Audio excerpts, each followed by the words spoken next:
Is it possible to wrangle a tornado? The summer of 2024 made me realize that Twisters, a sequel to Twisters, was a good time. A summer blockbuster standout that brings you to the plains of Oklahoma. If you're here to see giant tornadoes and different storm chasing groups having tons of beef, this is the film. We're keeping it non-spoilers, people, where we have our main character, played by Daisy Edgar Jones, a PhD student who suffers a traumatic incident. But right when they pull her out the storm-chasing game, an old friend brings her back in. Don't get me wrong, she is a storm-chasing prodigy. Of course she uses all the fancy technological things around her, but she can go out there and she can feel what others can't. Because sometimes a gut feeling is the best feeling. And throughout the film, these three act as our main characters. Where other films would have had one of them be the comic relief, not as smart, no, each one of them is equally intelligent when it comes to meteorology. Ain't no time for comic relief when you got storms to chase. Now, do I know all that fancy language when it comes to chasing all these twisters and tornadoes? No. Now, I know they definitely are, but it never feels like they're trying to dumb it down for the audience. And everything seems to be based on some level of realism in the world. Now, do they go and wrangle a tornado? Kind of, but based on the science that they presented us,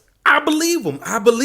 I do wish some of the romantical parts between the characters stayed extra romantical. They kind of cut that all out. And the middle dragged a little bit. I ain't gonna lie and say it didn't. Some of those scenes at that barn could have been trimmed. If you're looking for a summer film that feels like it has emotional stakes, go watch Twisters, people. If I learned anything from this film, please remember, you are not equipped to drive through a tornado.